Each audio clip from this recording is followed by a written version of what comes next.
नमस्कार। भारत के पहले digital mobile news channel metro TV में आपका स्वागत है। मैं हूं अनामिका। बुलेटिन की शुरुआत करते हैं आज की हेडलाइन से। भारत का देसी जीपीएस का सपना हुआ साकार। इसरो ने लॉन्च किया भारतीय जीपीएस सेवा का अंतिम सैटेलाइट। प्रधानमंत्री मोदी ने दी बधाई। अगस्त वेस्टलैंड डील के मुद्दे पर आज भी संसद में हंगामा। कांग्रेस ने साधा केंद्र पर निशाना। रक्षा मंत्री पर्रिकर ने किया पलटवार। कहा, कांग्रेस के 10 सवालों के दूंगा जवाब। भगत सिंह को आतंकवादी बताने का मामला संसद में उछला। मंत्रालय ने दिल्ली विश्वविद्यालय की किताब से आतंकवादी शब्द हटाने के दिए निर्देश। देशद्रोह के आरोपी कन्हैया की जमानत रद्द करने की याचिका पर कोर्ट का कड़ा रुख। दिल्ली पुलिस को जारी किया नोटिस। 19 जुलाई तक मांगा जवाब। और शीर्ष अमेरिकी सांसदों ने पाकिस्तान को F-16 लड़ाकू जेट विमान बेचने का किया विरोध। भारत के खिलाफ इस्तेमाल किए जाने की जताई आशंका।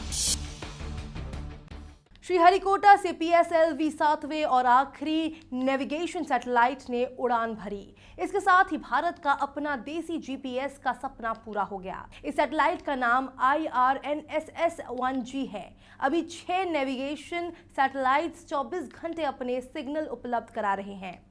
ये सुविधा भारतीय इलाके में ठीक वैसी ही होगी जैसे अमेरिका जीपीएस सुविधा देती है। सैटेलाइट के लॉन्च होते ही भारत दुनिया का तीसरा ऐसा देश बन गया है जिसने ऐसी क्षमता वाला सैटेलाइट लॉन्च किया। इस सुविधा का भारतीय सेना को एक लंबे समय से इंतजार था। हालांकि इसके कई और भी फायदे हैं, जिसमें सैटेलाइट का डाटा स्मार्टफोन में सीधे इस्तेमाल कर सकेंगे। 20 मीटर से भी कम की सटीक जानकारी का दावा इसमें किया गया है। 1500 किलोमीटर के दायरे के मुताबिक डिजाइन वजन एक 1425 किलो, जो कि 1 दशक से ज्यादा काम करेगा। वही सैटेलाइट के सफल उड़ान भरने पर पीएम मोदी ने बधाई दी है। अगस्ता वेस्टलैंड हेलीकॉप्टर डील पर संसद में बजट सत्र के चौथे दिन हंगामे के साथ शुरुआत हुई। राज्यसभा में विपक्षी दलों ने हंगामा किया तो वही बीजेपी ने कांग्रेस के खिलाफ हमला बोला। इस बीच रक्षा मंत्री मनोहर पर्रिकर ने कहा कि कांग्रेस की ओर से पूछे गए 10 सवालों के जवाब वो संसद में देंगे। कांग्रेस ने इस मामले पर राज्यसभा में नियम 267 के तहत चर्चा करने के लिए नोटिस दिया है। वहीं बीजेपी ने ध्यान आकर्षण प्रस्ताव के जरिए शॉर्ट टर्म डिस्कशन के लिए नोटिस दिया है। हेलीकॉप्टर सौदे में कथित घूस कांड पर बुधवार को रक्षा मंत्री मनोहर पर्रिकर ने पीएम नरेंद्र मोदी को ब्रीफ किया। ब्रीफिंग में गृह मंत्री राजनाथ सिंह और NSA अजीत डोवाल भी मौजूद थे। बीजेपी के चक्रव्यूह को तोड़ने के लिए कांग्रेस ने भी पलटवार की तैयारी कर ली है। दिल्ली यूनिवर्सिटी में पढ़ाई जा रही भारत का स्वतंत्रता संघर्ष किताब में भगत सिंह और उनके साथियों को क्रांतिकारी आतंकवादी बताए जाने पर हंगामा खड़ा हो गया है। भगत सिंह के साथ आतंकवादी शब्द जोड़ने पर उनके परिवार समेत तमाम राजनीतिक दलों ने इसकी आलोचना की है। इस मुद्दे पर लोकसभा में सत्ता पक्ष और विपक्ष में नोकझोंक भी हुई। शहीद आजम के परिवार ने केंद्रीय मानव संसाधन मंत्री स्मृति ईरानी को चिट्ठी लिखकर किताब से आतंकवाद शब्द हटाने की मांग भी की है। किताब में शहीद भगत सिंह को क्रांतिकारी आतंकवादी बताने पर विवाद छिड़ के बाद HRD मिनिस्ट्री ने शहीद के नाम के आगे से आतंकवादी हटाने का फरमान जारी किया है। वही मामले को लेकर केंद्रीय मानव संसाधन मंत्री स्मृति ईरानी ने DU से किताब में संशोधन करने के लिए कहा है। दिल्ली हाई कोर्ट ने JNU छात्र संघ के अध्यक्ष कन्हैया कुमार की जमानत रद्द करने की याचिका पर सुनवाई करते हुए दिल्ली पुलिस से जवाब मांगा है। अदालत ने इसके लिए दिल्ली पुलिस को 19 जुलाई तक का समय दिया है कि वो बताए कि क्या कन्हैया कुमार जमानत की शर्तों का उल्लंघन कर रहा है। हाईकोर्ट ने दिल्ली पुलिस से ये भी जवाब मांगा है कि क्या उसे कन्हैया की जमानत रद्द करने की जरूरत है। बता दें कि दिल्ली हाईकोर्ट ने एक याचिका की सुनवाई के दौरान पुलिस से ये जवाब मांगे हैं। याची ने कोर्ट में कहा कि कन्हैया जमानत की शर्तों का उल्लंघन कर रहा है और इसलिए उसकी 6 महीने की अंतरिम जमानत याचिका रद्द कर दिए जाए। इस याचिका की अगली सुनवाई 19 जुलाई को होगी। दिल्ली कैबिनेट ने एक बार फिर दिल्ली में वेट कानून में बदलाव का प्रस्ताव पास कर दिया है। दरअसल केजरीवाल सरकार ने पिछले साल वेट अधिकारियों को चार्जशीट दायर करने का अधिकार दिया था, जिसे बिना उपराज्यपाल की मंजूरी के दिल्ली विधानसभा में पास भी करवा दिया गया।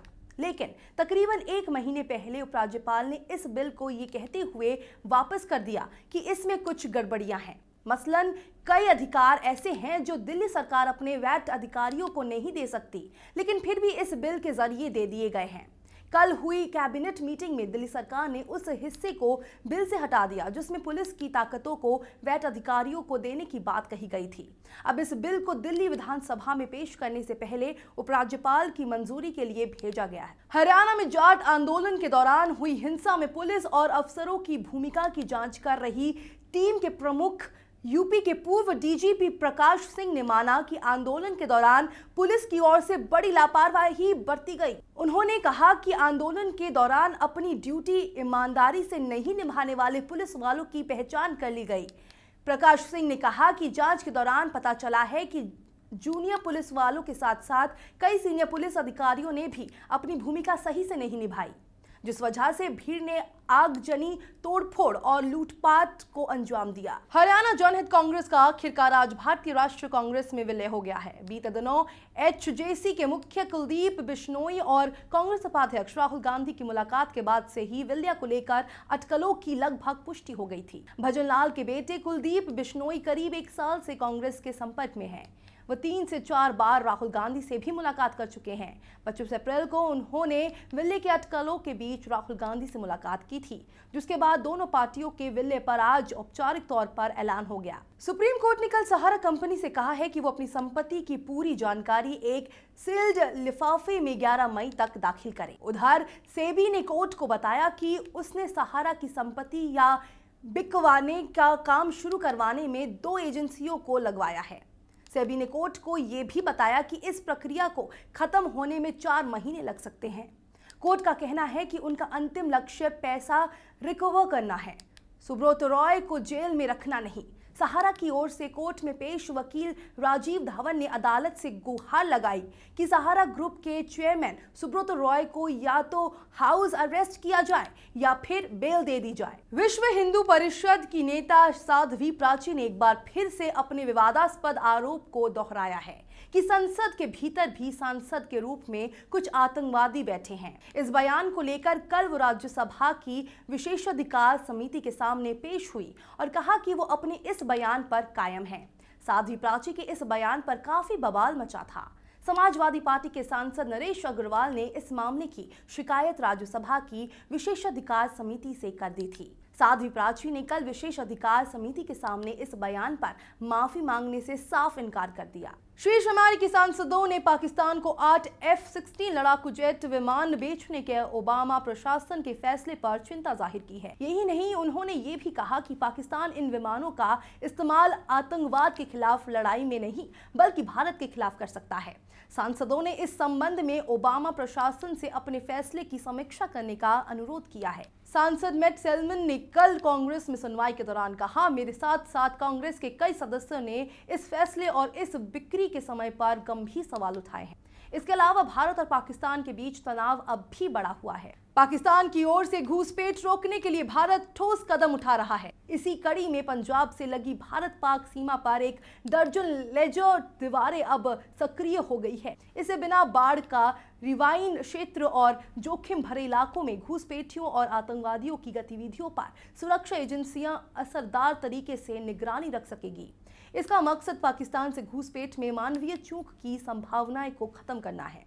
पंजाब में अंतर्राष्ट्रीय सीमा पर कई संवेदनशील और खतरनाक जगहों पर 8 इंफ्रारेड और लेजर बीम डिटेक्शन सिस्टम ने काम करना शुरू कर दिया है। इन लेजर दीवारों या बाड़ों की निगरानी बीएसएफ का रखेगा। छत्तीसगढ़ के 3 गांवों में सुरक्षा बलों के फर्जी मुठभेड़ करने और आदिवासी महिलाओं से सामूहिक बलात्कार की वारदात की जानकारी मिली है। दिल्ली में प्रेस वार्ता के दौरान जनवरी में छत्तीसगढ़ का दौरा करने गए कुछ कार्यकर्ताओं ने एक स्वतंत्र जांच पर आधारित रिपोर्ट जारी की। इसमें दावा किया गया कि बीजापुर जिले के पेद्दा जोजेर गांव में एक फर्जी मुठभेड़ में 3 किसान और एक नाबालिग लड़की को मार दिया गया। रिपोर्ट के मुताबिक जनवरी में ही सुरक्षा बलों ने बीजापुर के नेंद्रा गांव में 16 और सुकमा जिले के कुन्ना गांव में 2 महिलाओं के साथ सामूहिक बलात्कार किया। रिपोर्ट में दिए गए बयानों में महिलाओं ने बलात्कार के अलावा लूटमार और धमकियों के बारे में भी बताया है। उन्होंने कहा कि तुम नक्सलियों को खाना दोगे तो हम तुम्हारे घर जला देंगे। शुक्र करो दिन का समय है, रात होती तो तुम्हें जान से मार देते। भारतीय तीरंदाज दीपिका कुमारी ने रियो ओलंपिक से पहले कमाल कर दिया। उन्होंने संगाई में चल रहे तीरंदाजी वर्ल्ड कप में रिकर्व इवेंट में वर्ल्ड रिकॉर्ड की बराबरी कर ली। दुनिया की पूर्व नंबर 1 और राष्ट्रमंडल खेलों में 2 स्वर्ण पदक जीतने वाली तीरंदाज ने 72 तीरों के रैंकिंग राउंड में 686 अंक जुटाकर लंदन ओलंपिक स्वर्ण पदकधारी कोरिया की कीबो बाई की उपलब्धि की बराबरी की। कीबो बाई ने लंदन 2012 ओलंपिक में व्यक्तिगत और टीम प्रतिस्पर्धा में 2 स्वर्ण पदक जीते थे। देश में असहिष्णुता के मामले में बयान देकर बीजेपी नेताओं और उनके समर्थकों के हथे चढ़े बॉलीवुड अभिनेता शाहरुख खान ने अब प्रधानमंत्री नरेंद्र मोदी की तारीफ की। कल मुंबई में एक कार्यक्रम में बीजेपी नेताओं के साथ मंच पर देखे शाहरुख ने उनसे दोस्ती के लिए अपने कदम बढ़ा दिए हैं। शाहरुख ने कहा कि मेक इन इंडिया का कार्यक्रम पीएम मोदी की सबसे खास और बेहतरीन पहल है। उन्होंने कहा कि हमारे शहर मुंबई में इस आयोजन को लेकर उन्हें गर्व है। इस बड़े आयोजन के लिए उन्होंने मुख्यमंत्री देवेंद्र फडणवीस की भी जमकर तारीफ की। बॉलीवुड अदाकारा प्रियंका चोपड़ा ने इस सप्ताह के आखिर में व्हाइट हाउस कॉरेस्पॉन्डेंट डिनर में शिरकत करने की पुष्टि कर दी है। मिस वर्ल्ड रह चुकी 33 साल की चोपड़ा ने ट्विटर पर इसके बारे में बताया। ट्विटर चैट पर एक प्रशंसक को जवाब देते हुए उन्होंने लिखा, डिनर में Will Smith, Jada Pinkett Smith, Kerry Washington, Shonda Rhimes, Kim Kardashian की मॉडल बहन केंडल जेनर समेत हॉलीवुड की अन्य नामचीन हस्तियां हिस्सा लेंगी। तमाम निजी तस्वीरों को लीक किए गए और कराए जाने के बीच ऋतिक रोशन की पत्नी सुजैन भी ऋतिक के समर्थन में उतर आई हैं। उन्होंने एक असली तस्वीर शेयर करते हुए कंगना रनावत की पोल खोल कर रख दी है। सुजैन ने कहा कि इस मामले में ऋतिक का समर्थन करती हूँ। सुजैन ने अपने आधिकारिक ट्विटर हैंडल से एक तस्वीर शेयर करते हुए लिखा, तस्वीरें फोटोशॉप पर गलत तरीके से बनाई गई है। पूरी कहानी गलत बयान की जा रही है। जिस पार्टी की तस्वीरों को निजी पार्टी बताया जा रहा है उसमें महज ऋतिक कंगना नहीं बल्कि सुजैन समेत कई सारे लोग शामिल थे। यहाँ तक कि उन्होंने उस पार्टी की दूसरी तस्वीरें शेयर करके ये भी जता दिया कि ऋतिक विरोधी जिन हथकंडों से उन्हें कमजोर दिखाने की कोशिश कर रहे हैं वो कोरा झूठ है। बॉलीवुड एक्ट्रेस कैटरीना कैफ ने करण जौहर की फिल्म में काम करने से मना कर दिया है। बॉलीवुड में चर्चा है कि करण जौहर ने एक फिल्म के लिए कैटरीना से बात की थी, लेकिन इसके लिए कैटरीना ने डेट्स की कमी होने के कारण मना कर दिया है। करण और तरुण मनसूखानी साथ में एक फिल्म करने की योजना बना रहे हैं। दोस्ताना के बाद से ही ये चर्चा जोरों पर थी। दोस्ताना के सीक्वल की घोषणा भी उन्होंने की थी, लेकिन बाद में ये बात टल गई थी। हाल ही में मनसूखानी और करण एक स्क्रिप्ट के साथ तैयार थे। इसके लिए उन्होंने सुशांत सिंह राजपूत और जैकलीन फर्नांडिस को साइन भी कर लिया है। मनसूखानी और करण मुख्य भूमिका के लिए कैटरीना को लेना चाहते थे, लेकिन कैटरीना ने फिल्म के लिए मना कर दिया। इसकी वजह दूसरी फिल्म साइन करना माना जा रहा है। खबरों के सफर में फिलहाल इतना ही। देश दुनिया की पल पल की खबरें हम आप तक पहुंचाएंगे एक नए अंदाज में आपके मोबाइल फोन के माध्यम से। तो आप जुड़े रहिए मेट्रो टीवी से। तब तक के लिए नमस्कार।